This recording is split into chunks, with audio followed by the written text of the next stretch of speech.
je me présente vite fait. Donc je suis Lucie Catalano, je suis à l'EGA depuis 1 an et demi et je suis chargée des partenariats.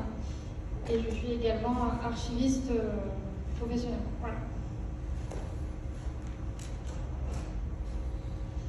Donc, ce qu'on va voir pour l'instant au niveau du sommaire, donc d'abord les spécificités généalogiques d'un peuple victime de génocide, donc avec un bref historique de la diaspora arménienne et une présentation de nos actions. Ensuite, on ira dans le vif du sujet avec l'avenir de la généalogie arménienne et on finira par 20 minutes de questions-réponses.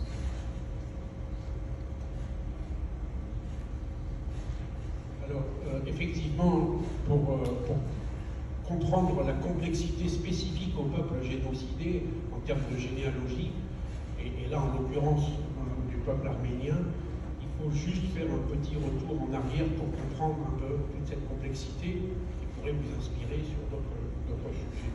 Mais ce qu'on présente là, ça pourrait très bien marcher aussi pour le Rwanda, d'autres peuples génocidés. Donc, en termes on est obligé de regarder un petit peu la géographie et l'histoire, sans rentrer trop dans le détail parce que le temps nous manque. Mais si on regarde cette carte, on a là une présentation dans la partie encerclée en bleu. Je ne sais pas si vous voyez la souris sur l'écran. Vous la voyez sur l'écran ou pas? Non, c'est pas grave. Il faudra peut-être éteindre la lumière. Non, mais on va faire comme ça parce qu'il y a une caméra qui tourne. Là, dans cette slide, on a en rouge la position de l'Arménie actuelle, avec Yerevan dans cette partie-là. Et puis en bleu, on a la position de l'ancienne Arménie, de l'Arménie historique, de la Grèce. Voilà, au début de notre ère.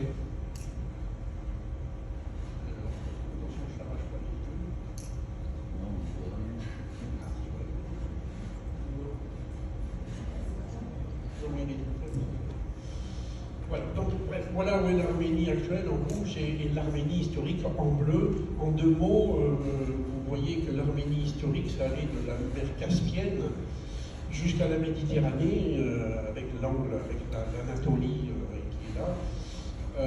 Concrètement, c'était un empire déjà extrêmement conséquent. Et au début de notre ère, et maintenant c'est une toute petite zone avec sa capitale Yerevan, quelque part au milieu de l'ellipse rouge. Pour aller droit au but, ce qu'il faut comprendre, c'est que ça c'était l'Arménie au départ, et puis un très grand empire s'est créé par-dessus tout ça, qui est l'Empire ottoman. L'Empire ottoman, c'est tout ce que vous voyez en marron, que ce soit assuré ou pas, peu importe. C'était l'Empire ottoman. Donc pour vous donner une petite idée de la porte de l'Italie, on voit là, en face de la botte, jusqu'aux frontières entre le Maroc et l'Algérie, en termes de pourtour, rien que ce pourtour méditerranéen, ça fait à peu près 17 000 km de côte. Autrement dit, pour vous donner un autre ordre de grandeur, tout déployé, c'est comme si vous alliez à Jakarta, de Marseille à Jakarta, en passant par le canal de Suez, bien sûr. C'est pour vous dire l'immensité de cet empire, en termes de kilomètres de côte, rien que sur la Méditerranée. Et puis vous voyez la mer Rouge, etc., l'Arabie Saoudite, le Golfe Persique.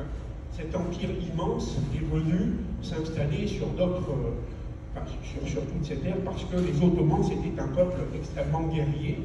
Ils passaient leur temps à guerroyer. Et c'est à partir de là que ça devient intéressant.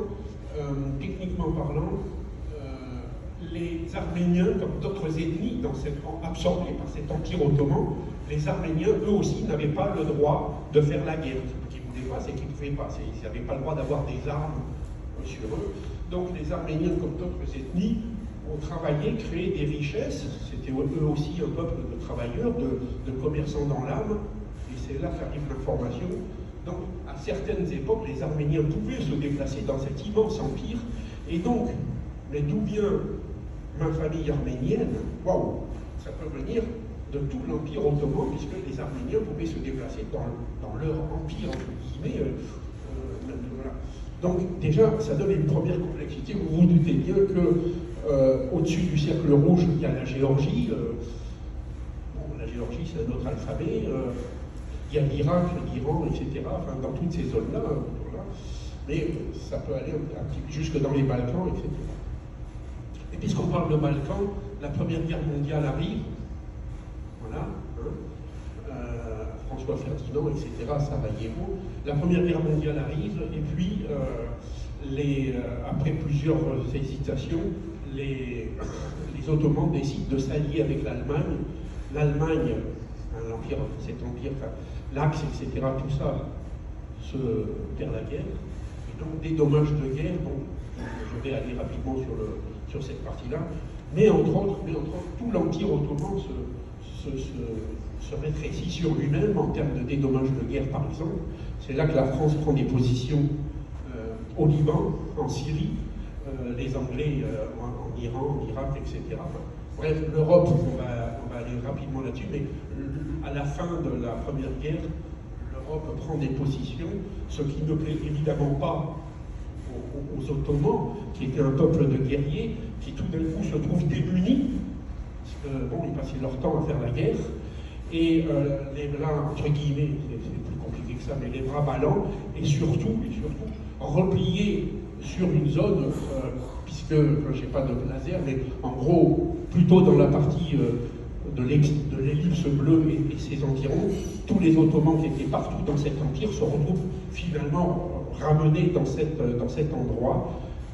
Ça avait commencé avec le siège de Vienne, bien évidemment, mais la Première Guerre mondiale fait encore des complexités.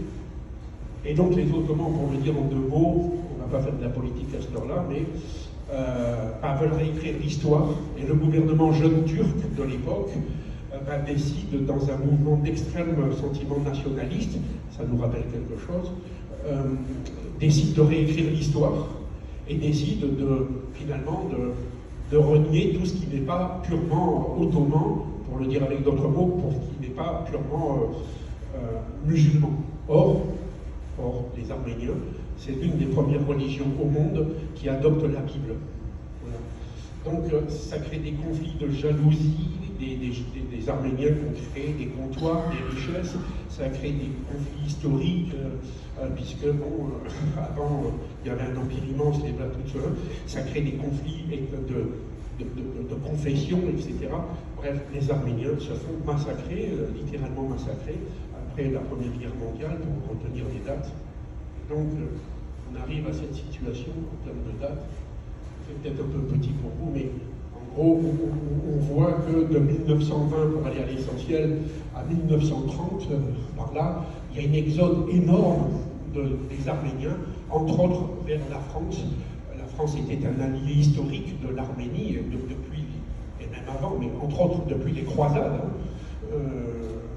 Voilà. Donc, les Arméniens fuient par la mer, il n'y avait ni TGV, ni Concorde, ni quoi que ce soit, tout ça bien évidemment. Donc ils fuient par les mers, et entre autres, ceux qui fuient par la Méditerranée, ils arrivent dans une des premières terres libres vraiment amies, à Marseille. Et là ils vont devoir s'adapter, trouver du travail, etc.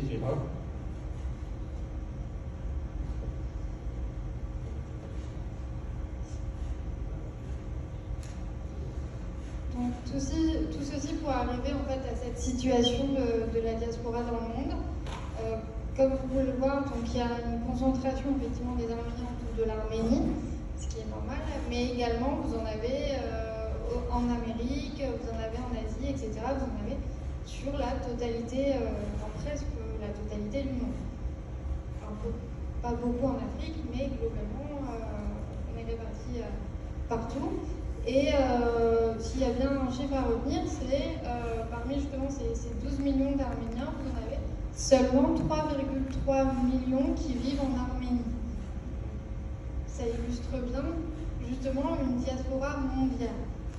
Et donc, qui dit diaspora mondiale dit forcément, si on veut faire des actions, et notamment en généalogie, il faut qu'on soit actif dans un maximum, disons, de villes de la diaspora, ou en tout cas qu'on ait des relais dans un maximum de zones de la diaspora. Ce qui fait que, du coup, nous sommes une association internationale et du coup, on travaille essentiellement à distance, en ligne. De cette situation, donc, on arrive à un constat, c'est que si on veut faire de la généalogie arménienne, il faut qu'on aille dans, comme on l'a vu tout à l'heure, dans un maximum de pays dans le monde. Et donc, dans ce cas-là, qu'est-ce que ça entraîne comme situation? C'est que ça entraîne de beaucoup de documents en langue étrangère et dans beaucoup d'alphabets, notamment arménien, russe, turc, etc. Donc, forcément, nous, ça nous oblige à avoir, dans ce cas-là, des compétences linguistiques. Qui dit, par contre, diaspora partout dans le monde, par contre, dit ça a l'avantage d'avoir beaucoup de documents pour pouvoir retracer cette histoire des Arméniens. On en a partout en France, mais également partout dans le monde. Le désavantage, c'est du coup, ça peut entraîner des difficultés d'accès aux archives, notamment par le biais des différentes réglementations dans tous les pays. On n'est pas tous sur l'immédiate communicabilité des archives comme en France. Mais également, ça peut aussi entraîner des difficultés d'accès liées à des documents qui ne sont pas forcément, qui sont abîmés, qui sont dans des états de conservation pas déplorables, mais pas très loin, et qui ne sont pas forcément numérisés, qui ne sont pas forcément en ligne. Et donc, dans ce cas-là, nous, on n'y a pas forcément accès. C'est valable pour les documents comme les actes d'état civil, mais également comme d'autres documents qui peuvent nous servir pour retracer l'histoire de l'Arménie.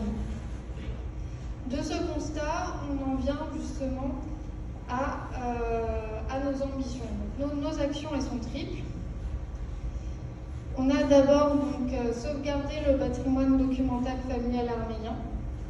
Donc ça, c'est tout simplement parce qu'on va aller dans les centres d'archives, on va aller collecter les actes d'état civil, mais comme je le disais, d'autres archives qui peuvent être témoins de l'histoire, comme les passeports Nansen, etc., etc. La deuxième action, c'est centraliser l'information pour la rendre accessible au plus grand nombre. On l'a vu, la diaspora arménienne est partout dans le monde, donc on est obligé aussi de la rendre accessible à tout le monde. Pour cela, donc, on va créer une base de données, donc des actes d'état civil, mais également des archives qu'on a pu collecter, en accès libre, gratuite pour tous. Ce qui serait merveilleux, c'est qu'elle soit en plus en multilangue, c'est notre objectif en tout cas, et donc qui dit multilangue dit en multi-alphabet. Et donc pour ça, on va aussi énormément insister sur la recherche. On va la faire de plus en plus détaillée, notamment par des recherches de lieux par nom, mais également par coordonnées géographiques. Et puis notre troisième action, c'est faire rayonner l'histoire de la diaspora. C'est la valoriser, c'est la faire connaître. Et pour ça, on a une cellule qui s'appelle donc la cellule Culture Histoire des familles et qui est là pour écrire des articles donc sur des archives en particulier ou sur des points de l'histoire notamment qu'on veut aborder. Tout ça en lien justement avec les archives qu'on a pu collecter dans les centres d'archives.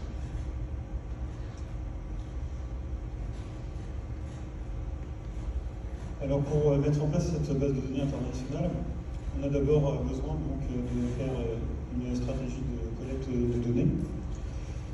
Donc moi je me souviens quand j'ai commencé la généalogie il y a une vingtaine d'années, il y avait beaucoup moins de données disponibles. On devait parcourir les archives départementales et aller dans les différentes communes pour pouvoir avoir des actes d'état civil.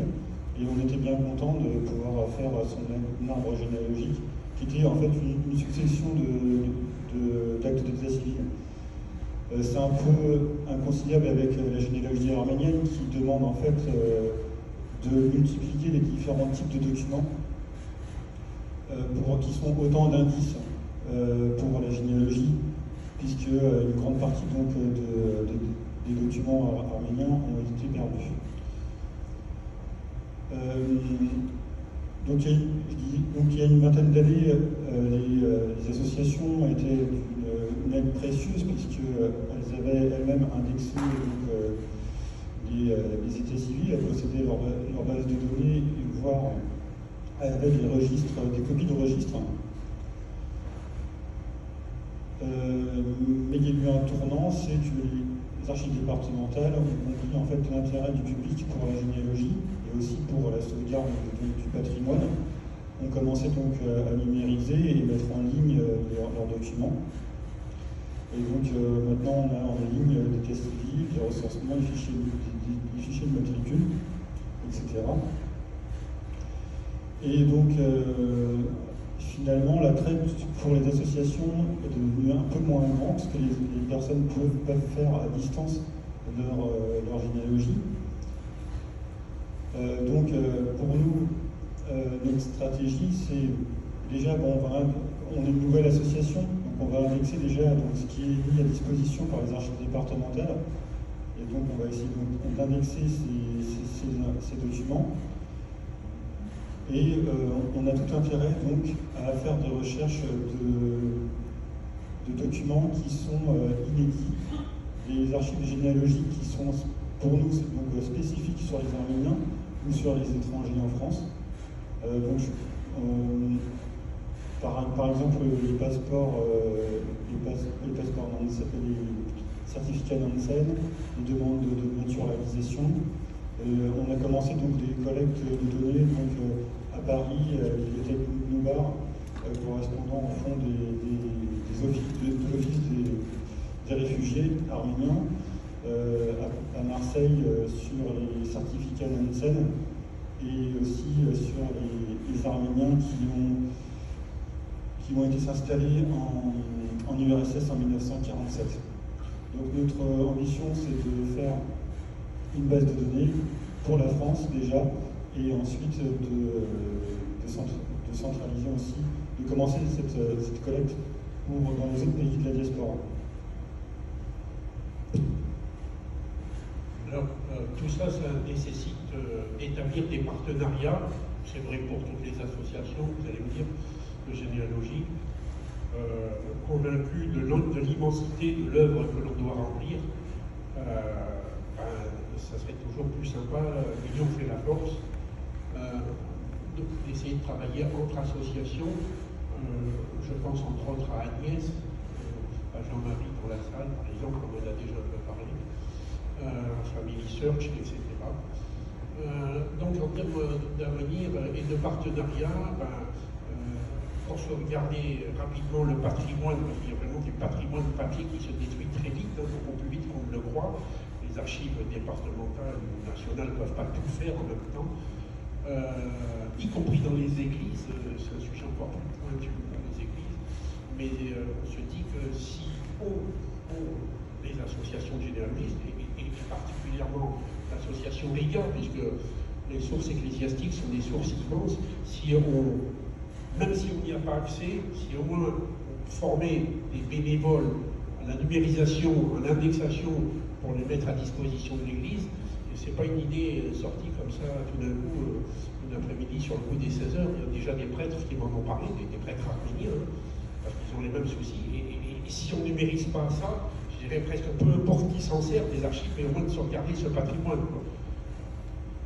Donc voilà quelque chose qui peut aussi intéresser d'autres associations pour faire la même chose dans leur spécialité. On peut établir, l'idéal, ce serait d'établir des partenariats de sauvegarde avec les archives municipales, départementales, nationales, bien sûr. Et pourquoi pas de s'associer avec des éditeurs de logiciels. Mais oui, ça c'est un truc sur lequel on devrait tous réfléchir. On met chacun ça dans sa base de données à soi, y compris nous.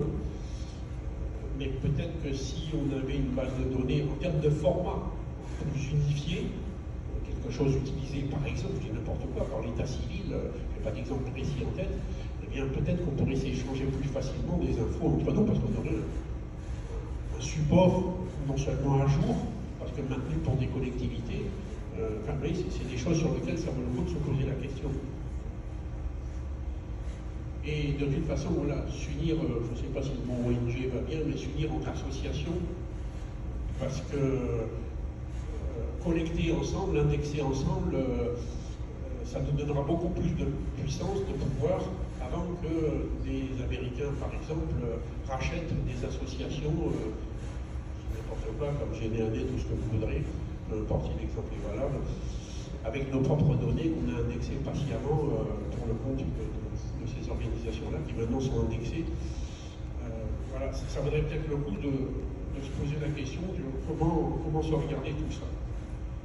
Créer des partenariats, Laurent en a parlé, on s'est associé avec la bibliothèque du Bar à Paris, qui appartient à l'UGAP, et puis on s'est associé aussi avec une association qui est à la fois à Yerevan et en Russie, qu'on côtoie, on fait des visioconférences avec eux régulièrement.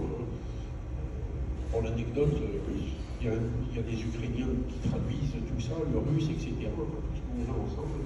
C'est assez extraordinaire ce que la généalogie apporte comme paix. Donc créer des partenariats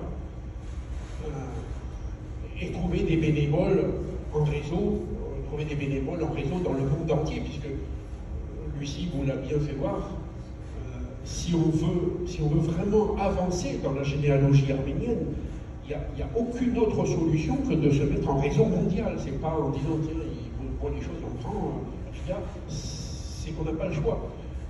Les papiers de tel petit-fils, ils sont peut-être à Los Angeles, les papiers de son grand-père, ils sont peut-être à Marseille, et de son arrière-grand-père à Constantinople. Bon, voilà, on ne peut pas aller dans tous ces archives soi-même. Par contre, de travailler avec des bénévoles, mais c'est notre spécificité. Nous avons des bénévoles, alors pas encore dans tous ces pays, bien entendu, puisque nous sommes très jeunes, hein, ça fait 3 ans qu'on est là, mais voilà, dès qu'il y a un bénévole qui vient d'un de ces pays marqués là-dessus, on l'accueille à bras ouverts, surtout avec sa langue, et puis on se débrouille, comme on a déjà des compétences de traducteurs, d'interprètes dans notre association, pour pouvoir travailler tous ensemble.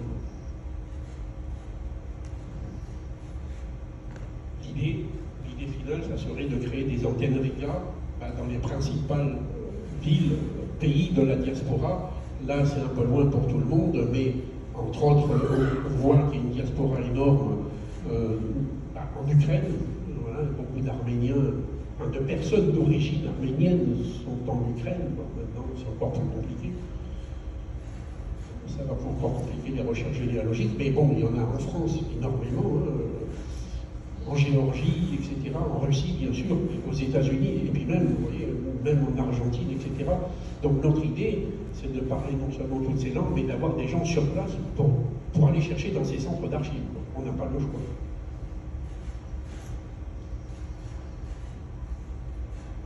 Alors, les réseaux sociaux aussi sont une bonne façon de recruter des bénévoles.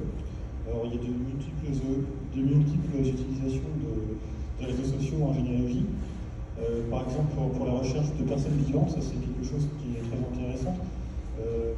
Par exemple, moi j'ai de la famille arménienne qui est aux États-Unis et j'ai pu, grâce à Facebook, retrouver la plupart des personnes. Une autre application, quand on fait des recherches généalogiques sur un ancêtre commun et qu'on trouve des cousins, c'est bien de créer par exemple une page Facebook sur laquelle en fait il a invité justement les cousins qu'on a découverts. Ça permet en fait de fédérer autour d'une recherche commune et de faire et d'améliorer en fait l'échange entre les personnes. C'est plus un échange d'une personne à une personne, mais c'est un échange d'un groupe et ça permet donc une émulation en fait au sein des personnes. En agrandissant le groupe, on trouve donc des groupes comme le groupe Généalogie en France, où on peut trouver donc des experts en fait sur des lieux ou des domaines particuliers de la généalogie. Donc pour les Arméniens, on a 2 groupes principaux. Le groupe de généalogie arménienne où on essaye de répondre nous régulièrement. Et il y a un groupe international de Arménienne Généalogie. On peut faire donc du recrutement par les réseaux sociaux justement sur ces groupes en ayant contact avec les personnes et aussi en utilisant des réseaux sociaux qui sont un peu plus spécialisés dans le domaine comme LinkedIn. Nous, au au relais international de la généalogie arménienne, on a un projet actuellement sur les réseaux sociaux. On envisage de recruter un influenceur arménien. Donc c'est pas un influenceur mode, hein, c'est un influenceur qui est spécialisé dans la culture et dans l'histoire arménienne. Et cet influenceur, donc, son rôle, ce serait de poster des messages réguliers sur l'histoire arménienne, sur l'actualité arménienne, sur la culture, et de rendre compte en fait des activités de Riga. Le but, c'est de créer une communauté dans les réseaux sociaux pour gagner en visibilité et donc par ce biais d'attirer des bénévoles,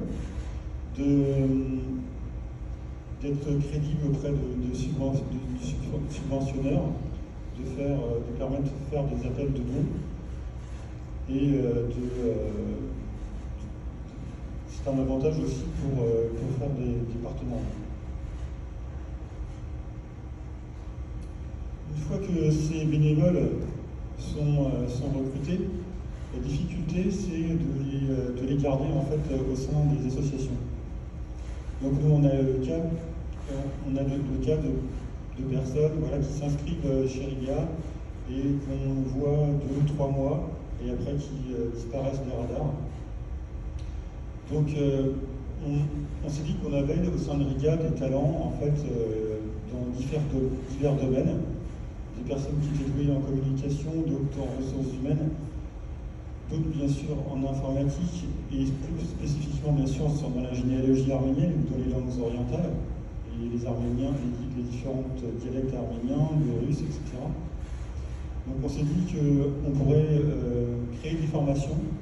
Et ces formations, on pourrait les dispenser à nos bénévoles en contrepartie des actions qu'ils mènent dans l'association.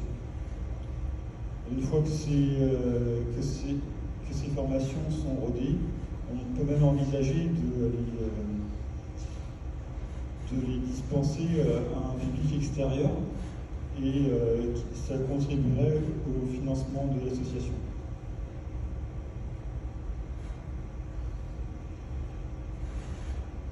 Puisqu'on parle de financement, en toute association, oui, on peut vendre de la formation, comme vient de le dire Laurent, sur la généalogie arménienne et toutes ses spécificités, mais on peut aussi financer les associations par de l'aide à la généalogie successorale. Et tenez-vous bien, nous avons déjà été contactés 2 fois, c'est pas énorme, mais bon, par des professionnels, des grands cabinets de généalogie successoraux qui nous ont dit vous êtes les spécialistes de la généalogie arménienne, hein? Allez, à vous, trouvez tout ça, voilà ce qu'on cherche. Évidemment, ce sont des cabinets qui vont chercher d'abord en France, hein, ils savent faire, c'est leur métier, mais quand ils vous appellent, c'est pour chercher à l'étranger. Hein, c'est plutôt pour trouver l'arrière-petit cousin en 3e degré pour léguer un bien qui est en France. Hein. Et ça met en exergue notre possibilité d'investiguer. On vient encore de recevoir une commande, là, le temps de répondre, c'était avant-hier. Et voilà, pour investiguer, chercher des gens dans notre réseau, on a des contacts, comme je le disais, en Ukraine, en Russie, en Arménie bien évidemment, même en Géorgie, au Canada, et j'en passe. Donc avec ce réseau, on arrive, et avec nos partenaires, aux États-Unis, on arrive à trouver des informations, des actes, parce qu'on ne pourrait pas du tout trouver nous-mêmes puisqu'on est en France. Et ça, je pense que ça serait vrai aussi pour des associations, déjà toute association qui est spécialisée sur les peuples génocidés. Et évidemment, la façon de se rémunérer, quand on s'adresse à des professionnels, c'est de suivre leur tempo, hein, c'est des frais de dossier, comme d'habitude, et puis une quote-part, un tantième sur le propre tantième que récupèrent ces grands cabinets. Quoi. Et c'est comme ça qu'on arrive à travailler avec ces gens-là. Donc, puisque la généalogie arménienne est compliquée, et puisqu'il faut être dans le monde entier, là on a un atout vis-à-vis de ces grands cabinets, surtout qu'on parle beaucoup de langues dans notre association, et qui ne savent pas faire, parce qu'ils ne peuvent pas être partout eux-mêmes. Encore une fois, ça pourrait être la même chose si on faisait de la généalogie du Rwanda ou d'autres peuples. Alors, une autre idée de financement, c'est se financer en faisant de la généalogie familiale. Donc le cas arménien est assez complexe. Donc on imagine que les personnes qui font leur généalogie vont avoir des barrières de pays ou de langue. Et donc on imagine qu'ils pourraient nous missionner pour faire leur recherche à leur place. Soit de la généalogie ascendante ou descendante, ou simplement des recherches ponctuelles d'actes. Donc nos résultats, les résultats qu'on pourrait leur donner, c'est soit des rapports généalogiques, ou on pourrait même leur proposer des arbres généalogiques personnalisés.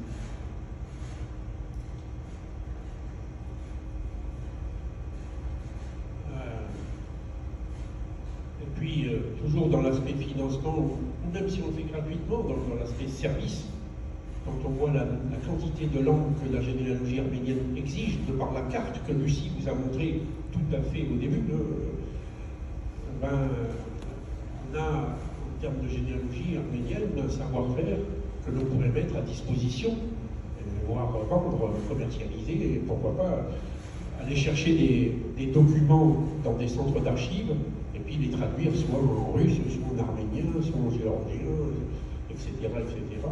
Pour vous donner une petite idée de ce qu'amène la généalogie arménienne, on manipule pour y arriver, c'est une obligation.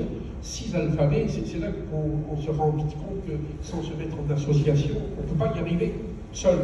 Quand vous parlez à des Arméniens, vous leur dites alors, bon, moi je vais faire ma généalogie, et ils ont essayé, vous dites, mais laisse, tu n'y arriveras jamais, j'ai déjà essayé. Et oui, tout seul, ne peut pas y arriver, quoi. Comment voulez-vous de tous les centres d'archives du monde, quoi.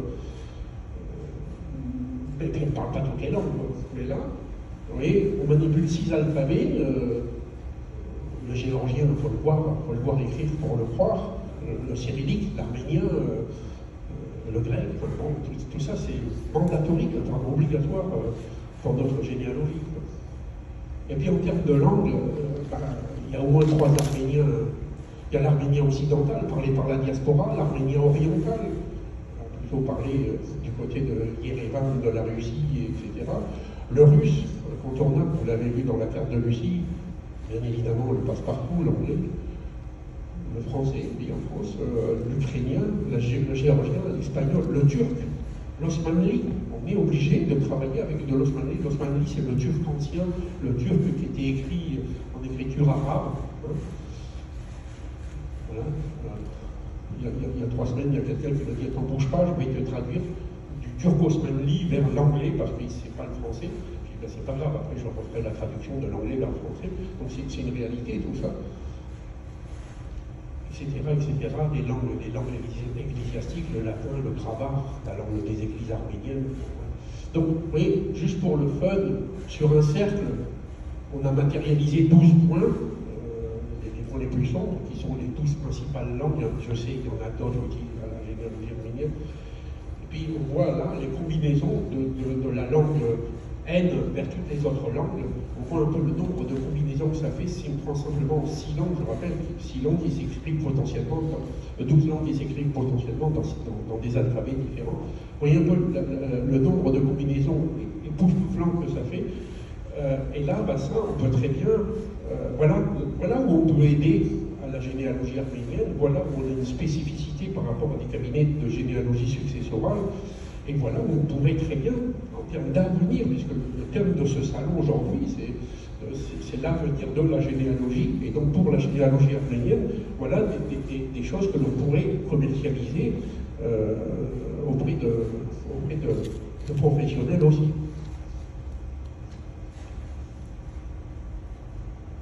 On quitte le volet financement de l'associatif pour parler donc d'un aspect plus historique et mémoriel. Donc il nous semble essentiel, et surtout pour un peuple qui a subi un génocide, de mettre un contexte historique avec la généalogie.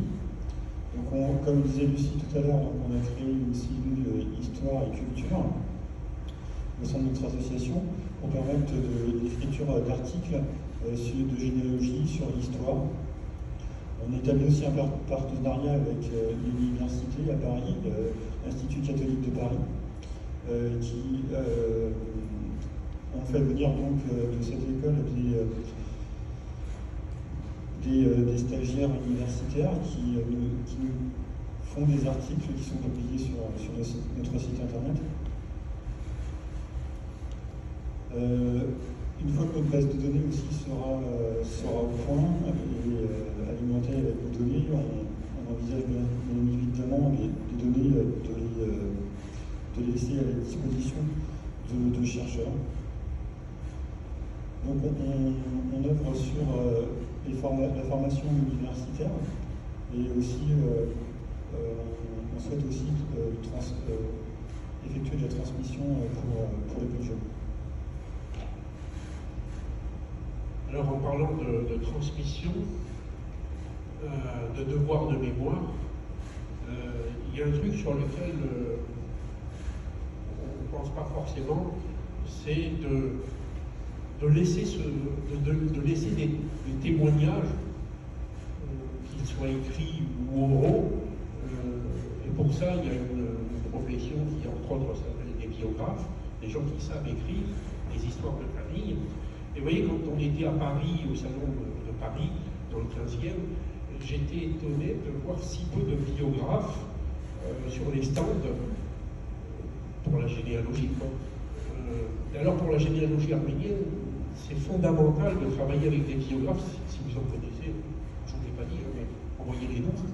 Parce que, concrètement, il faut se rendre compte d'un truc. On parle d'un peuple au départ traumatisés, ils ne sont pas arrivés à Marseille touristes, malheureusement, des génocides, des choses effroyables, et parler les générations du départ, les grands-parents, maintenant les arrière-grands-parents, parler de ce qu'ils ont vécu à leur enfant, c'est pas possible. On ne peut pas parler à son enfant d'un traumatisme que l'on a vécu soi-même. On veut rester fort, etc. Point de suspension, nous sommes tous parents. Mais par contre, parler à un étranger dont le métier est de capter ces histoires, de les enregistrer, de les transposer, de les écouter, de rebondir là-dessus, ça c'est beaucoup plus imaginable. Donc, il faut travailler avec les biographes et à mon avis, toute association confondue. Voilà. C'est particulièrement utile pour la généalogie arménienne parce que, comme le disait Laurent, malheureusement, par le génocide, énormément de papiers ont été savamment détruits pendant le génocide. Le principe du génocide, c'est de détruire le présent, le futur, et puis de passer tant qu'à faire. Donc, les témoignages oraux, c'est quelque chose de fantastique à collecter. Et puis, toujours dans le terme de la transmission, ce que l'on veut pouvoir faire, c'est d'impliquer les enfants, parce que le meilleur avenir de la généalogie, c'est d'impliquer aussi les générations suivantes. Et pour ça, à notre avis, pour y avoir un petit peu réfléchi, j'ai noté des gens au début, lundi, quand on s'est tous présentés, mais d'aller dans des écoles pour parler de la généalogie à travers des ateliers simples, dès la classe de CM2, des 10 ans, quoi, à peu près, le génocide est officiellement au programme, donc c'est pas quelque chose d'interdit, de tabou, loin de là pour l'éducation nationale, depuis 2015, voilà, c'est souligné. Donc, sans aller traumatiser les enfants, c'est pas l'objet, mais vous voyez, de faire quelques petits ateliers de généalogie, leur apprendre à remplir un arbre, etc., en salle de classe, fut-il leur offrir un petit cadeau à la fin de ces ateliers. L'idée serait que de solliciter les enfants pour que les enfants aillent voir mamie ou papy, ou non, papy, parle-moi un peu de tes grands-parents. Papy, mamie, parle-moi un peu de tes grands-parents à toi. Qu'est-ce qu'ils étaient? Là, ça mémorise toujours tout de suite des souvenirs d'arrière-grands-parents. On découvre la richesse. Et alors en termes de transgénérationnel, il n'y a rien de plus beau, quoi. Un jeune de 17 ans qui va voir mamie pour lui parler de ça, il y a vraiment quelque chose sur lequel il faut qu'on appuie en termes d'association généalogique pour s'approcher des écoles. Et alors pour la généalogie arménienne, c'est obligatoire, puisque récolter ces témoignages directs à l'intérieur de la famille, voilà, c'est quelque chose en plus de totalement équitable. Demander à un parent d'aider sur un devoir de mécanique quantique, c'est pas toujours facile, mais demander à un parent de parler de ses parents, c'est équitable, ça. Oui, donc c'est des choses auxquelles il faut penser. Nous, c'est notre credo. Alors, notre activité dans l'esprit mémoriel qu'on peut développer, c'est le tourisme généalogique. Alors, cette activité peut prendre différentes échelles. Le plus simple, c'est simplement de préparer des bilans pour les différentes villes de la communauté arménienne, donc par exemple les villes de Paris, Marseille et Lyon. Et sur ces bilans, on rappellerait donc un historique de l'installation des Arméniens dans la ville, et aussi par différentes stations dans la ville, on expliquerait donc les différents lieux importants pour les Arméniens. Alors, par exemple, pour Marseille, on pourrait prendre comme station les îles du Frioul, où les Arméniens étaient en quarantaine avant de débarquer à Marseille. Ça peut être le camp Odo, où c'est le principal camp de réfugiés où les Arméniens habitaient à Marseille. Ça peut être les cathédrales aussi apostoliques, etc. À partir de ces bilans, on peut imaginer donc organiser des visites guidées dans ces villes. C'est des choses déjà qui se font. Il y a une association à Marseille qui fait donc ce genre de visites guidées cette année, je crois, ou l'année dernière. Et pour aller plus loin, on peut même faire des partenariats avec des professionnels du voyage pour proposer des voyages organisés spécifiquement sur la généalogie. Donc, on imagine dans ces voyages allier en fait le côté mémoriel. Donc, les personnes iraient donc sur les lieux où leurs ancêtres ont vécu et également pourront avoir des activités plus touristiques en même temps. Voilà, maintenant nous allons enchaîner sur le volet donc, de ce que l'innovation peut apporter à la généalogie. Donc, je vais essayer d'être rapide parce que vous avez déjà eu un atelier sur le sujet, sur l'intelligence artificielle. Donc,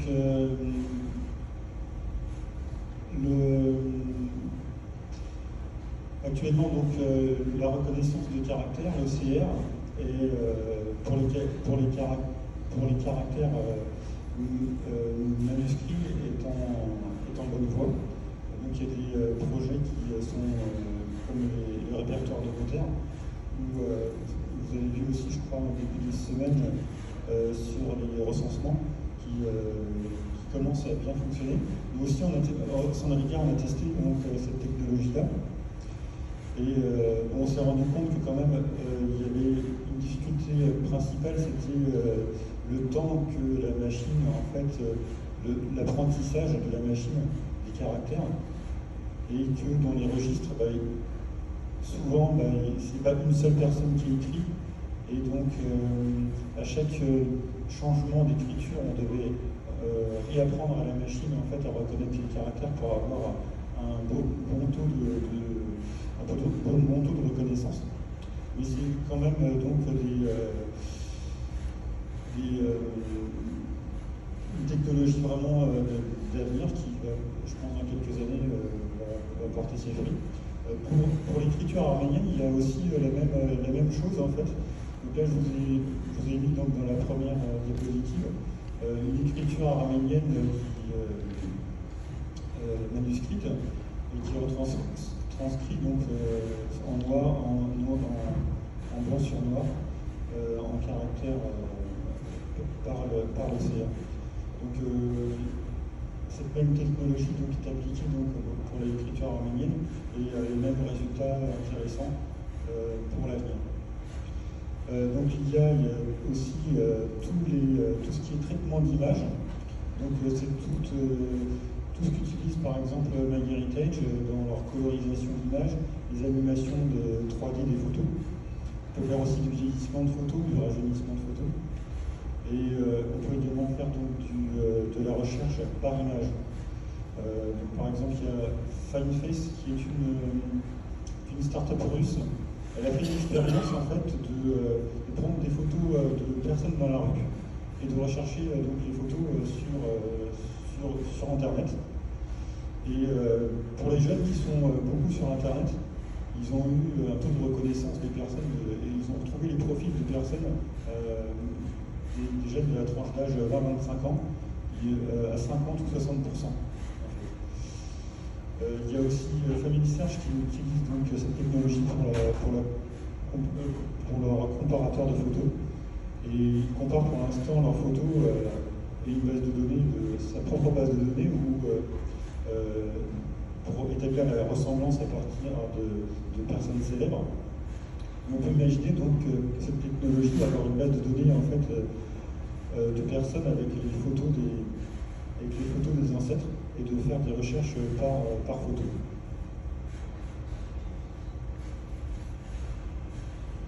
Alors, toujours en termes de solutions qui peuvent paraître innovantes, il y a quelque chose, bon, Valérie a dû nous quitter, fort malheureusement pour elle, mais ça devait parler d'ADN, mais justement l'ADN est quelque chose d'extrêmement intéressant dans la généalogie des peuples génocidés, donc des Arméniens. Alors je voudrais faire un petit clin d'œil dans cette salle très personnelle, vous pouvez m'excuser, mais j'ai testé ça avec ma sœur chérie qui est dans la salle, qui vient de Brest, Muriel, voilà.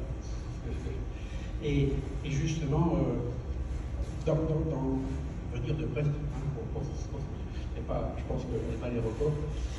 Et justement, la généalogie ADN, je l'ai testée, comme vous certainement. Bon, j'ai trouvé des résultats extrêmement intéressants dans ma famille, voilà, fascinant. On a rétabli un lien avec de la famille, scientifiquement prouvé. Voilà.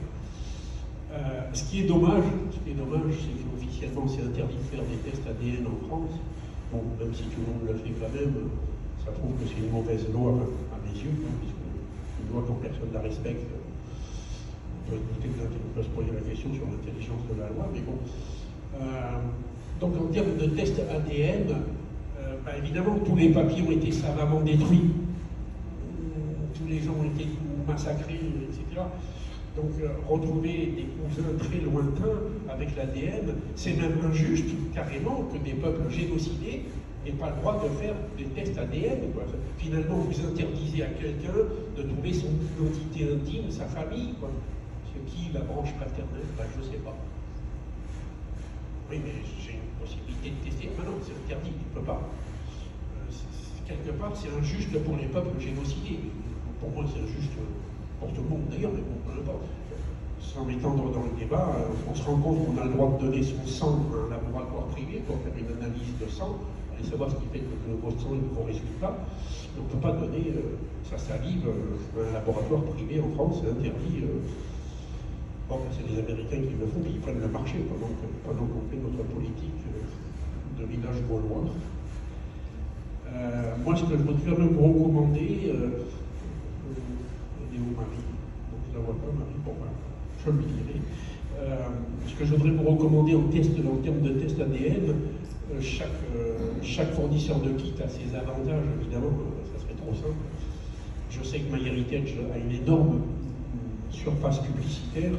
Je sais que MyHeritage parle dans énormément de langues, c'est vrai, mais Family Tree DNA, FT-DNA, offre des tests uniques. Je n'ai pas encore trouvé d'autres fournisseurs qui fournissent les tests de Family Tree DNA, je veux dire le test du chromosome Y et le test mitochondrial, alias d'où vient la mère de la mère de la mère de la mère de la mère de ma mère. Et pareil pour la ligne patrilinéaire. Il n'y a que Family Tree DNA qui propose ça. Bon, évidemment, il ne parle qu'en anglais, quoi. Si vous parlez pas anglais, c'est un peu plus compliqué, quoi. Mais Mais justement, voilà encore une solution en termes de service généalogique. Nous tous qui sommes dans la généalogie, à donner des conseils sur la généalogie par ADN, quel kit tester, dans quel ordre, pourquoi faire. Et puis, une fois qu'on a les résultats devant vous, je laisse un peu tomber la facette commerciale, où on voit des cartes du monde, où on dit tiens, tu viens par là, tu viens par là. Je laisse un peu tomber cette facette qui est un petit peu trop commerciale à mon goût, mais par contre, pour lire les résultats scientifiques de la correspondance ADN entre personnes sur Terre, et savoir comment contacter tous ces gens quand ils sont à l'autre bout du monde et qui ne parlent pas forcément ni l'anglais ni le français, voilà des choses où on pourrait très bien aider tous autant qu'on est, et alors particulièrement, encore une fois, dans la généalogie arménienne. Ça nous donne un bel avenir de pouvoir conseiller des gens. Alors maintenant, je vais vous parler de science-fiction. Comment appliquer les métavers à la généalogie? Alors, je ne sais pas si vous savez ce que c'est qu'un métavers. C'est un univers virtuel en 3 dimensions où les personnes imaginent leur vie, une vie parallèle. C'est déjà en place, hein, il y a cette idée de l'État qui est en place.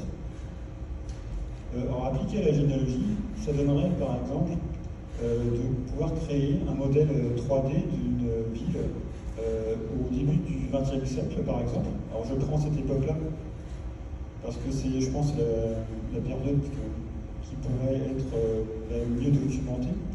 On pourrait trouver dans les archives, par exemple, des plans d'immeubles. On peut aussi se prendre comme source les cadastres et les photos anciennes ou les cartes postales pour aider donc cette numérisation d'une ville comme elle l'était en fait au début du siècle. L'avantage aussi, nous, pour les Arméniens, de reconstruire une ville virtuelle au début du siècle, c'est de la reconstruire justement avant le génocide, avant que donc les quartiers aient été abandonnés ou détruits.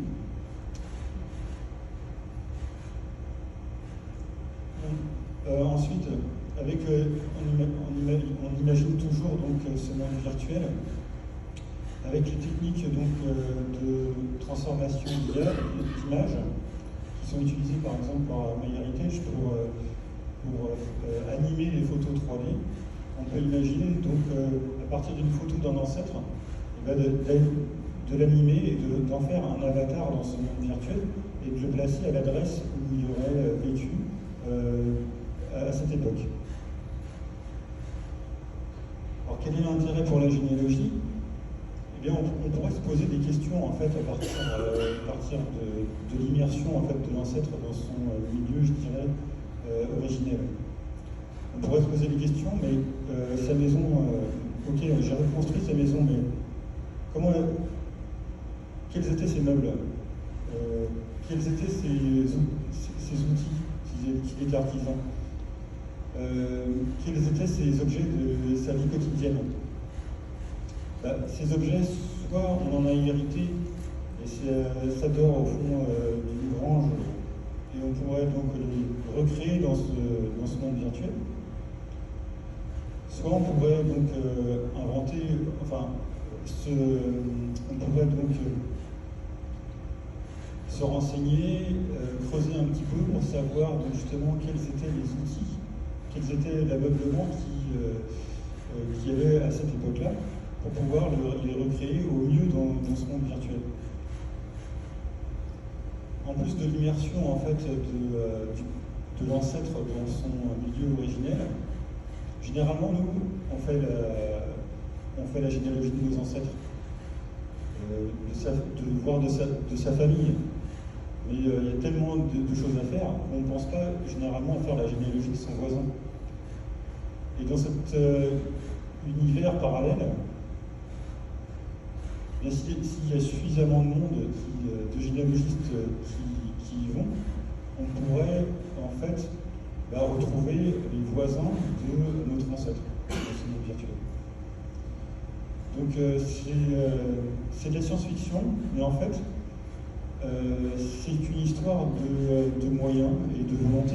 Parce qu'en fait, toutes les technologies sont déjà présentes pour pouvoir y arriver. De la science-fiction peut-être aujourd'hui, mais qui nous donne un bel avenir pour la suite. Et toujours en termes d'avenir, il y a une question qu'il faut qu'on se pose tous ensemble, parce qu'on est tous des généalogistes, c'est l'accès aux archives.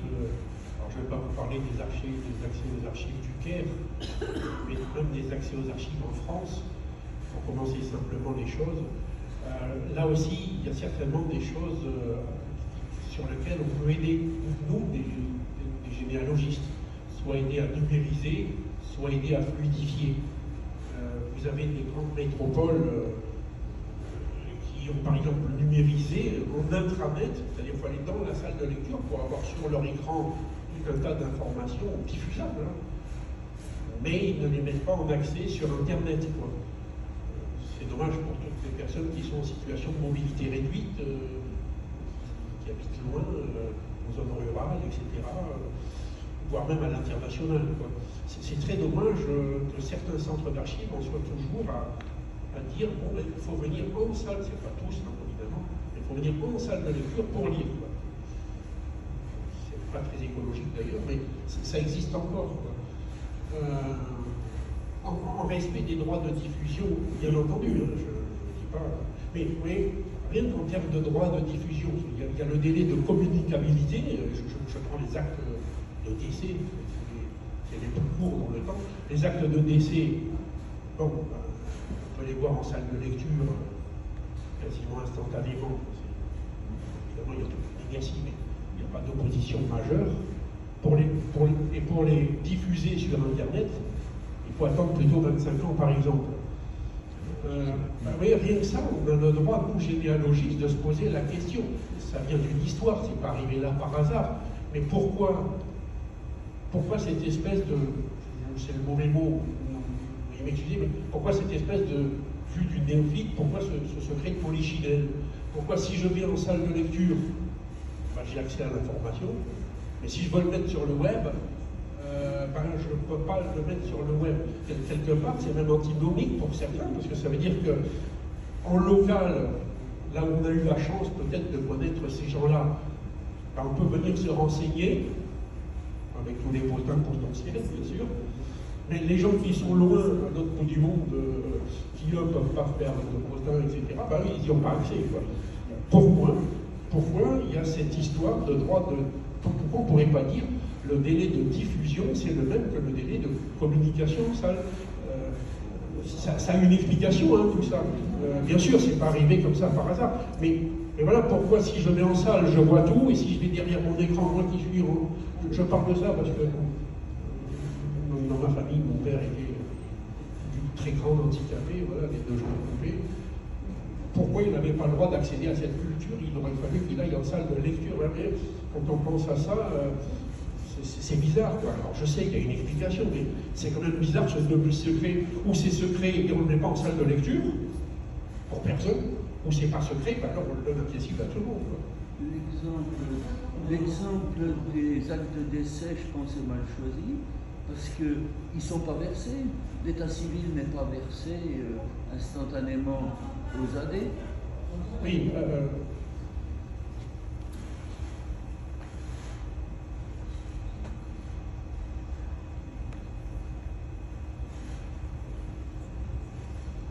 je disais que l'exemple des actes de décès est mal choisi parce qu'ils ne sont pas versés aux AD instantanément par les mairies ou par le greffe du tribunal. C'est au bout d'un certain temps. Donc,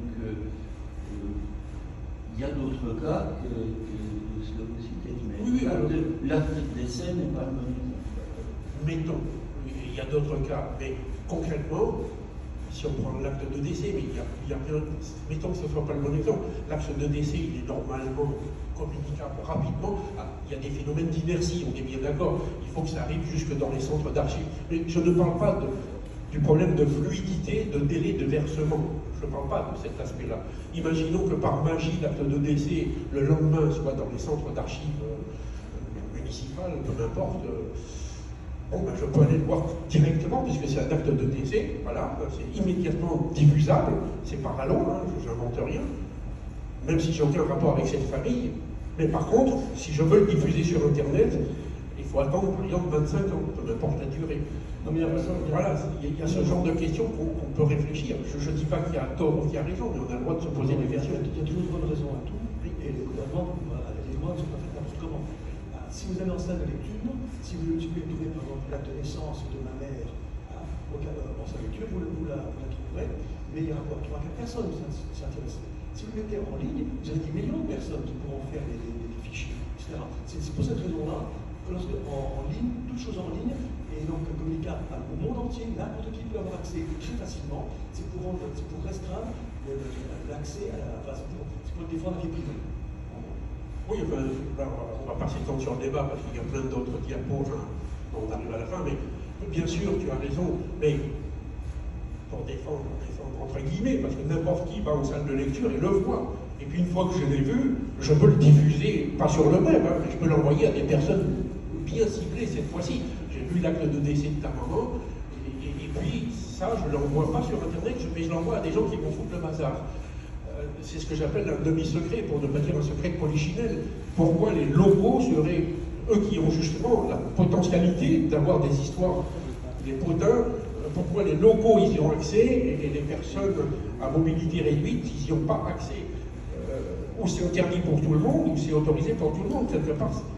Ça paraît injuste. Bon, on va continuer, on en parlera après.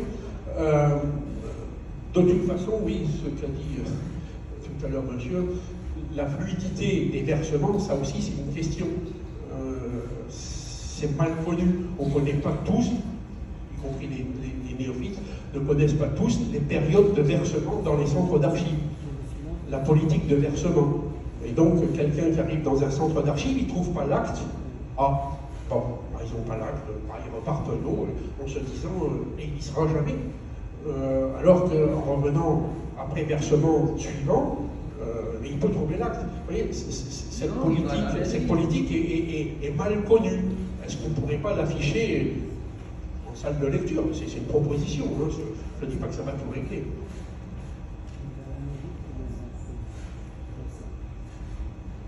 Et puis de toute façon, comme on l'a dit au tout début lundi, de créer des partenariats avec des centres d'archives, que ce soit les archives municipales, départementales ou même l'état civil, de créer des partenariats, ça nous permettrait de les aider à numériser, à apprendre à se connaître, à avancer ensemble, quoi. Ça serait une meilleure démarche, à mon avis, pour sortir un petit peu de l'entre-soi entre spécialistes.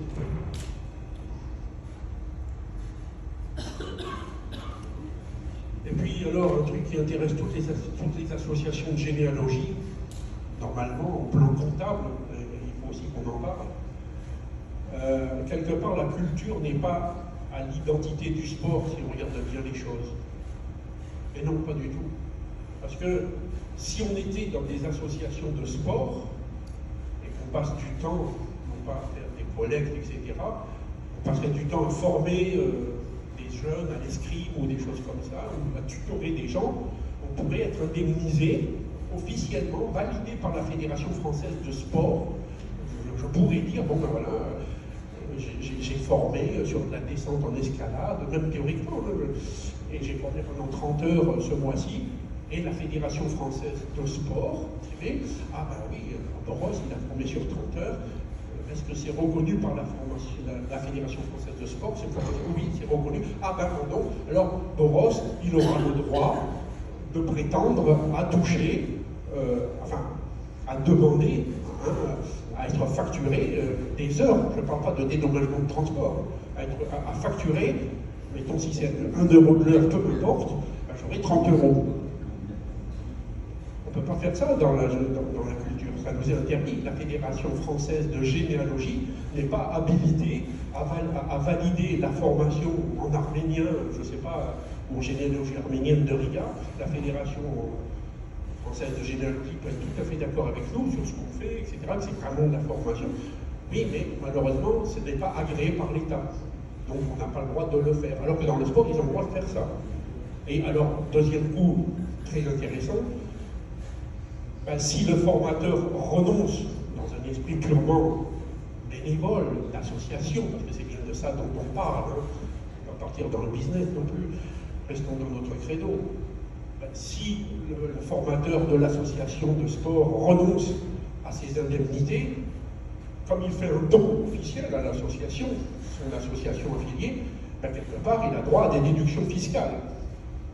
Donc, vous voyez, deuxième avantage. Non seulement le bénévole formateur a des avantages fiscaux, mais en plus, l'association, elle, par ses histoires de renonciation, etc., et elle peut comptabiliser ça dans sa comptabilité à proprement parler, quoi. Nous, dans la culture, on n'a pas cette chance-là. Ça serait intéressant que l'on regarde avec notre fédération de voir comment mettre ça en place. Par exemple, je ne dis pas que c'est facile, ça ne dépend pas que de nous, mais oui, de toute façon, il y a quelque chose qui est injuste. Donc là je m'oppose à ce que tu viens de dire. Il est parfaitement possible de faire ce qu'on appelle des abandons de frais. Ça correspond à ça. Ces abandons de frais, d'ailleurs, c'est ce que personnellement je fais et beaucoup d'entre nous font. Ça nous permet d'avoir l'année suivante une déduction qui doit être de l'ordre de 60% du montant en question. Moi, c'est ce que je fais tous les ans, c'est ce que je vais faire cette année. Pour des hébergements, par exemple, lors de déplacements, on ne comprend pas la chose. Évidemment, il faut une trace écrite, il faut une facture écrite, mais ça marche très bien, et ça, je le fais depuis des années. Alors, je te remercie parce que ça prouve que j'ai mal expliqué ce que je voulais dire. Merci. Je ne parlais pas du tout de ça. Dieu merci, on a tous droit à ça, encore heureux. Là, tu parles typiquement de frais d'essence, de frais d'hôtel, de frais de transport. Ça, heureusement qu'on nous l'a pas retiré, il manquait plus que ça. Non, je parle des heures de formation. Si tu formes, toi, demain, quelqu'un sur la généalogie dans ton association, tu pourras l'imputer comptablement nulle part. Tu n'as pas le droit de le faire. Si jamais tu reçois une somme d'argent à ce titre-là, tu le sais très bien, au point de vue du plan comptable, tu es susceptible d'être redressé pour salaire déguisé. Là, le fisc, il sait très bien faire ça. Donc, c'est de cette valeur ajoutée-là que je parle. Si on fait de la formation, c'est en pur don, certes, mais on ne peut même pas le valoriser. Voilà, comme action concrète. C'est pas avec ça qu'on va devenir milliardaire, évidemment. Mais, vous voyez, donc, je te remercie de ton intervention, je n'avais pas été clair. C'est les heures de formation, de tutorat, d'enseignement, d'accompagnement des jeunes. Vous vous rendez compte, la manne qu'il y a là derrière, tout le temps qu'on passe à expliquer à des jeunes, y compris des jeunes stagiaires qu'on peut prendre dans des écoles, comme nous on fait, ben voilà, on n'a pas le droit de comptabiliser ça du tout, alors que dans le sport, ils ont le droit de le faire. Et proprement, hein. C'est pas un tour de passe-passe. Ça serait bien que notre Fédération française de généalogie regarde ça avec nous. Si c'est pas possible, c'est pas possible. Puis, entre nous, ça ne dépend pas que de la Fédération, bien évidemment. Hein. Il faut aussi arriver à convaincre, par exemple, du côté du ministère de la Culture. Pas, à la limite, on est tous d'accord dans cette salle pour parler d'un débat. Il faut aussi que le ministère de la Culture soit d'accord. Mais vous voyez que nos associations ont du mal à vivre, y compris avec les numérisations,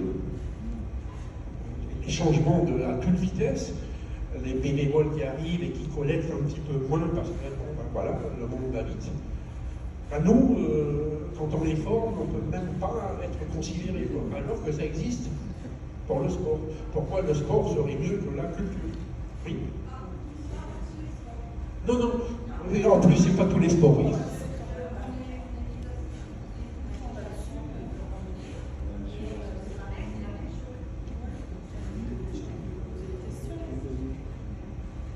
On est une association de randonnée, on est animatrice de randonnée, on forme des gens, on fait partie d'une fédération française de randonnée. Et moi non plus, je suis trésorière dans une association de randonnée, enfin auprès de la Fédé. Et les frais de l'animateur, je peux vous dire qu'ils ne sont pas remboursés non plus. Bien sûr, ça me fait encore plus plaisir. Ce que vous dites, ça renforce les choses. Il y a vraiment des niches. Alors, il faut vraiment être affilié. il y a plusieurs étapes. Quand on regarde la loi, c'est assez bien ficelé, évidemment. Il ne suffit pas d'être une association de sport, le randonnée, de bon sport d'ailleurs, ça ne suffit pas. Il faut être agréé aussi, y compris du côté de la Fédération française de sport, mais pas que, évidemment. Mais vous voyez, il y a au moins des axes possibles. Nous, dans la culture, no way, go out. C'est systématique. Enfin, c'est des sujets qui semblent importants pour arriver à avancer ensemble et donner un rayonnement différent à nos associations de généalogie. Parce que, bon, ben voilà, la comptabilité, ben, comme dit l'autre, ça compte.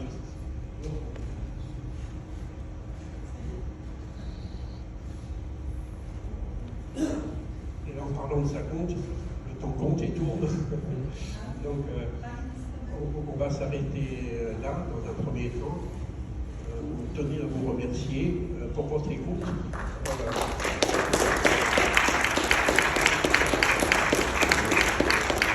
Vous le voyez, la généalogie arménienne a plein d'idées, mais je suis sûr qu'ils peuvent s'appliquer à pas mal d'associations, qu'elles soient dans le génocide ou pas, Mexique. Est-ce qu'il y a des questions? Oui, j'en vois déjà deux.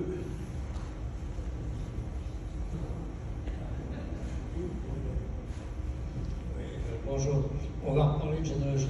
Je m'occupe aussi des fonds, mais j'ai trouvé un acte de mariage improbable. Donc je suis universitaire. C'est au milieu, il n'y a pas de corps, il n'y a pas de mère. Donc c'est improbable. Et j'ai trouvé une cousine patronymique éloignée, fille d'épicier. Il faut parler très près du micro. Il faut parler dans le micro. Très fort. Ouais. Et donc, j'ai trouvé une fille d'épicier dans le centre de la Nièvre qui a épousé un étudiant médecin de Paris, Arménien, dans les années 1890. Je me demande encore comment ça peut se faire. Et dans l'acte de mariage, j'ai découvert que les parents venaient Adana en Turquie. À l'époque, c'était l'Empire ottoman, puisque le mariage date de 1890. Donc, ce qui m'a intéressé, j'ai le nom des parents du marié, qui sont encore dans l'Empire ottoman. Ce qui m'a intéressé, c'était de rechercher la descendance. Mais comme tout Arménien, il a pris femme et il est parti avec. Je n'arrive pas à le retrouver. Est-ce que vous avez une solution ou est-ce qu'il y a la possibilité, en donnant un nom de famille arménien, que j'ai eu du mal à comprendre d'ailleurs, est-ce qu'on peut le tracer? Notre généalogiste, comme on a dit. Alors oui, alors, historiquement, oui, il y avait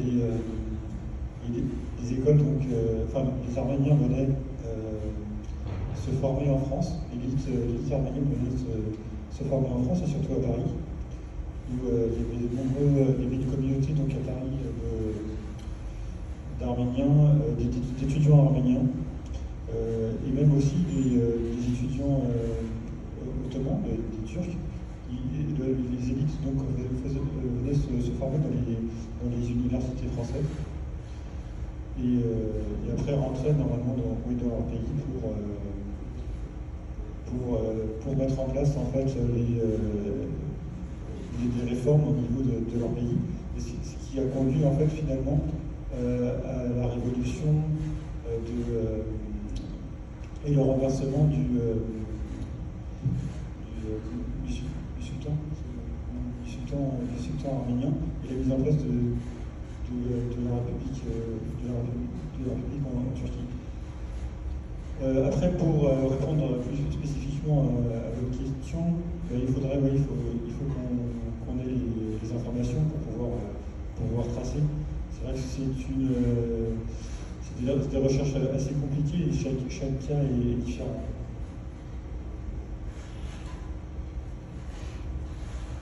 Vous avez notre adresse de contact là pour nous écrire et si vous prenez le QR code. Donc j'envoie aussi une précision. Donc je suis content de savoir en fait qu'il y a au moins un cercle pour lequel les analyses génétiques sont très importantes, puisqu'il n'y a pratiquement plus de documents.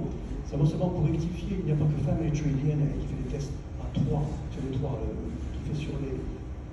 Il y a également Living DNA en Grande-Bretagne, et il est vrai que sur GeneaNet, donc en Ancestry, et sur MyHeritage, il n'y a que des tests autosomiques qui prennent. Voilà. Donc, alors, les trois sont importants, parce que vous allez dire que la règle, le chromosome Y est très important, mais il faut les trois, puisque si vous voulez avoir accès aux ancêtres, par exemple aux ancêtres de votre grand-mère paternelle ou de votre grand-père maternel, il faut absolument avoir fait des tests autosomiques, à moins de faire des tests par des gens qui descendent de cela. Mais tu as raison, il y a toute une stratégie pour faire les tests. Les gens choisissent un peu au hasard, y compris au niveau du prix. J'ai parlé de ces spécificités patrilinéaires et matrilinéaires, d'abord parce que très peu sont ceux qui en font de ce type de tests pour les faire ressortir du lot, et puis surtout parce que leur qualité est extrêmement intéressante. Le chromosome Y ne change pas de génération en génération, alors que toute la partie autosomale, comment je vais dire ça en termes de ça, je me méfie parce que mon fils il est chercheur dans ce domaine-là. Oui, voilà. À chaque fois qu'un enfant naît, il récupère 50% du patrimoine génétique de son papa et 50% de sa maman. C'est une mécanique, on ne peut pas faire autrement. Et lui-même, cet enfant, quand il va donner naissance, il y aura encore division par 2 du patrimoine génétique. Donc plus ça va, plus la soupe est mélangée, ce qui complique beaucoup, dans l'état actuel de nos connaissances, ce qui complique beaucoup la précision de ces tests autosomaux qui s'intéressent à toutes les cousinades possibles. Alors que le test du chromosome Y, réservé aux garçons évidemment, mais le test du chromosome mitochondrial, que n'importe qui peut faire, pas que les garçons, heureusement, ça vous donne des résultats qui varient très peu de génération en génération. J'ai découvert comme ça des choses extrêmement intéressantes dans ma famille en faisant ces 2 tests. Et quand vous faites un test du chromosome Y, vous allez dire, mais attends, tu viens de me dire, si je t'ai écouté, que ça vient du père, du père, du père, du père, du père. Mais qu'est-ce que tu me racontes? Ce match, cette correspondance génétique, mais il n'a même pas le même nom que votre famille, pourtant c'est que des mecs. Donc là, qu'est-ce que tu me racontes? Oui, mais parce qu'il y a des gens qui changent de nom, et particulièrement chez les Arméniens. L'étude des noms arméniens est quelque chose d'extrêmement sophistiqué, ça serait trop simple. Hein, si les garçons gardaient toujours le même nom, ça serait même pas marrant. Donc, et puis, sans même parler des Arméniens, il y a des gens qui sont adoptés, ils ne le savent pas. Et puis il y a des gens qui changent de nom volontairement. Donc, vous voyez, là, il ne faut pas dire, oh, c'est encore une erreur du laboratoire. Non, c'est vraiment quelque chose de phénoménalement intéressant pour tout le monde, alors particulièrement pour les peuples génocidés.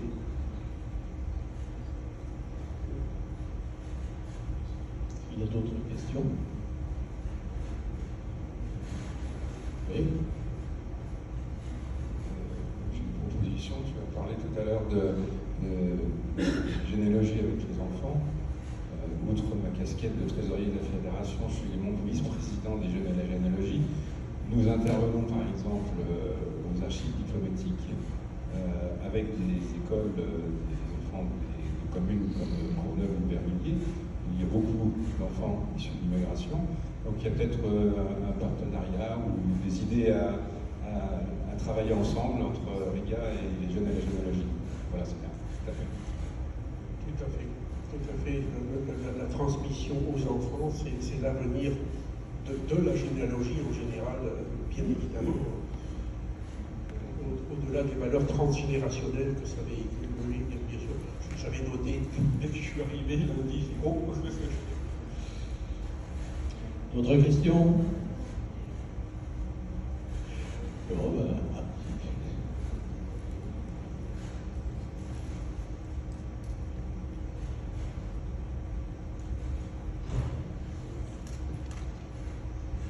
Merci d'écouter nos petites questions toutes simples. J'habite à Brest. Plus près du micro. J'ai essayé de contacter une association arménienne. Il y en avait une. J'aurais même déposé un petit mot. J'ai jamais eu de réponse, donc je voulais savoir si quelqu'un ici dans la salle ou d'autres personnes pouvaient m'enseigner pour que je puisse rentrer en contact avec une association arménienne. À Brest. À Brest, même. D'autres questions? S'il n'y a plus d'autres questions, Je vais remercier nos 3 conférenciers et je vais de la part de la fédération, leur remettre un petit souvenir à chacun d'entre eux de leur conférence.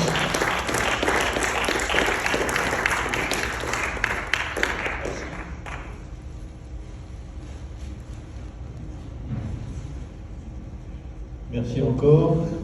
Et puis donc la prochaine conférence qui sera la dernière de cette semaine, c'est donc le professeur Jacques-Olivier Boudon à 17h sur les... Bon,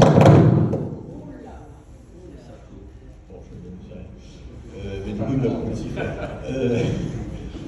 Professeur Jacques-Olivier Boudon à 17h sur le menuisier, dont je voulais dire Martin, voilà, merci. Je me suis un peu perdu.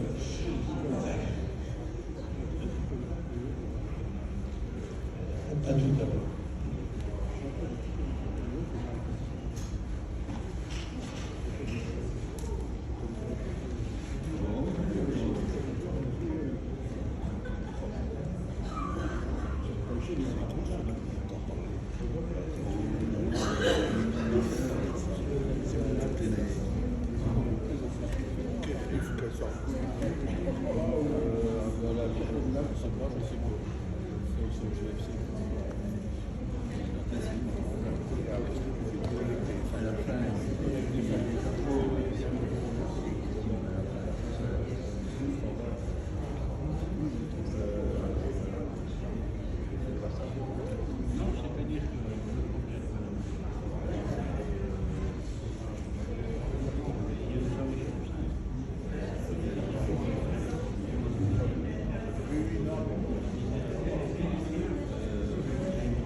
Par exemple, des frais de restaurant,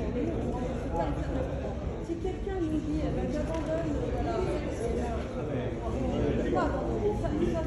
Là, il y a eu une réforme récemment, il y a eu, alors, je travaille avec une expertise, un cabinet d'expertise française, il y a ça parce que vous pouvez ah oui, alors justement, nous on va essayer de faire un texte sur les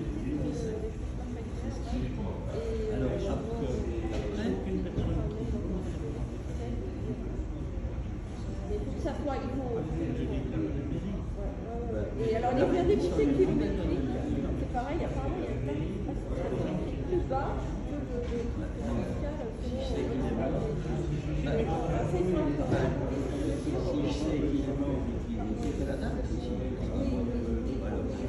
voilà. Si j'ai la date. Voilà, exactement.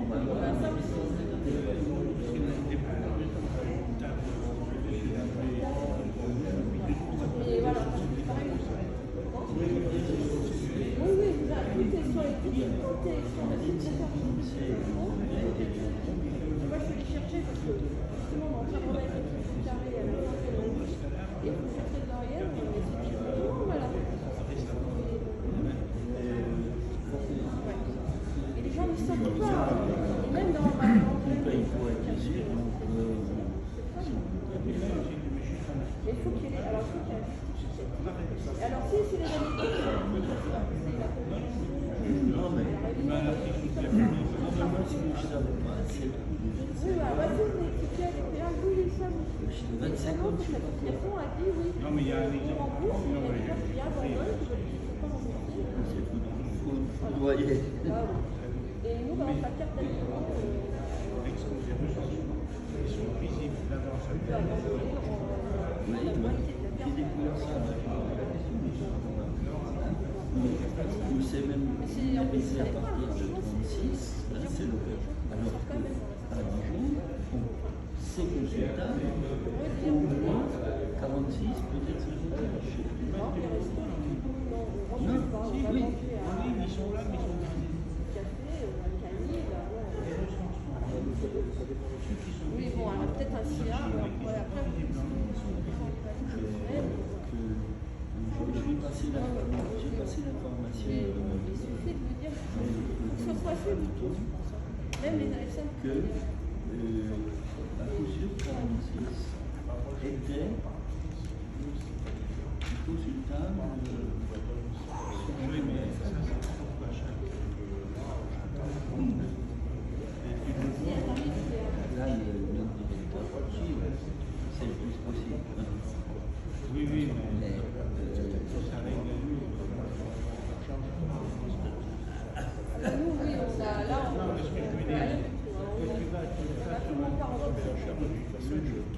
Nous, ils étaient pas en avance à une époque sur beaucoup de choses.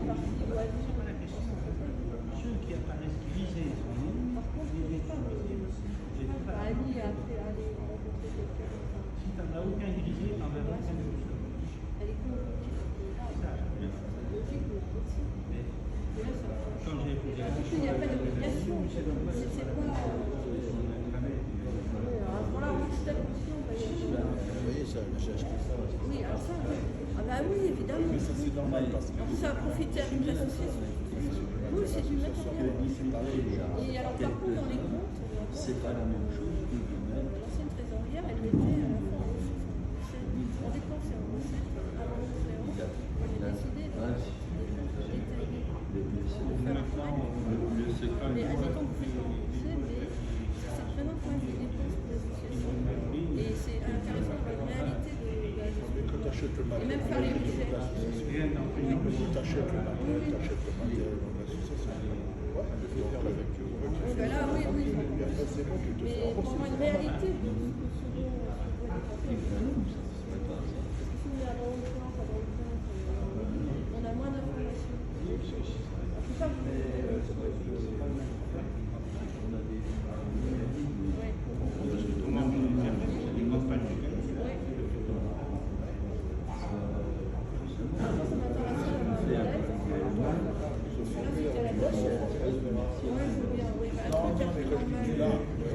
mais ça serait bien d'informer toutes les associations, parce qu'il y en a qui sont participantes pour ça. Et on pourrait presque faire un petit groupe de temps en temps ouais, par l'intellect, voilà, justement, là, parce qu'il y a une réforme, là, sur les livres maintenant, il faut faire des comptes, on doit déclarer le nombre de reçus, c'est nouveau. Et bah, oui, ça, je n'ai pas d'informations là-dessus, ça me pourrait être aujourd'hui. Parce qu'en plus, c'est avant le 31 décembre pour déclarer les c'est décalé. C'est pas très clair. Ouais, mais ça serait bien de faire un petit étude. Ouais. Oui. Non, parce qu'à Lyon, c'est nouveau maintenant à contrôler le nombre de reçus. C'est parce qu'on n'a pas eu, parce que c'est nous. C'est à cause de la loi machin qui les appelle ça. C'est un peu pour serrer la liste d'associations bizarres. Ouais, c'est bon. Ils resserrent. À Dijon, c'était l'électoral, j'ai consulté des